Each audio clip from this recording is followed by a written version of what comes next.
കത്തിച്ച് ചാരമാക്കി ചരമഗീതം എഴുതി തുടങ്ങിയപ്പോഴേക്കും ചാരത്തിൽ നിന്നും പറന്നുയരുന്ന ഫീനിക്സ് പക്ഷിയെ പോലെ വീണ്ടും ഇന്ത്യൻ ഫുട്ബോളിന്റെ ആകാശങ്ങളുടെ വിഹായസിൽ പറന്നുല്ലസിക്കാൻ ഹൈദരാബാദ് എഫ്സിക്ക് പുതുജീവൻ നൽകി ജിൻഡാൽ ഗ്രൂപ്പ് രംഗത്ത് വന്നിരിക്കുകയാണ്.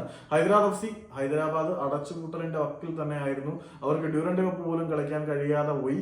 ഇനി ISL എങ്ങനെ അപ്പിയർ ചെയ്യും, ഇനിയൊരു മാറ്റമില്ലല്ലോ എന്ന് കരുതിയിരിക്കുന്ന സാഹചര്യത്തിലാണ് ജിൻഡാൽ ഗ്രൂപ്പ് രക്ഷകനെ പോലെ അവതരിച്ചിരിക്കുന്നത്. ഹൈദരാബാദ് എഫ്സി മറ്റുള്ളവർക്ക് കൊടുക്കാനുള്ള കടങ്ങളെല്ലാം കൊടുത്തു തീർത്ത ടീമിന്റെ മുഴുവൻ സാധനങ്ങളും ജിൻഡാൽ ഗ്രൂപ്പ് ഏറ്റെടുക്കും എന്നാണ് അറിയാൻ കഴിയുന്നത്.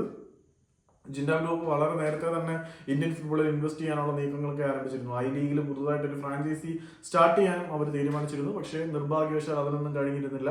പക്ഷേ ഇപ്പോഴായിരിക്കും അതിന്റെ സമയമായിരുന്നു ദാസ എന്ന് പറയുന്നത് പോലെ ജിൻഡാൽ ഗ്രൂപ്പ് ഹൈദരാബാദ് എഫ്സി ഏറ്റെടുക്കുമ്പോൾ അവിടേക്ക് പണം ഒഴുകും. ഇനി ഗോയങ്ക ഗ്രൂപ്പും ജിൻഡാൽ ഗ്രൂപ്പും ISL കടന്ന് ഏറ്റുമുട്ടുന്ന കാഴ്ച നമുക്ക് കാണാം.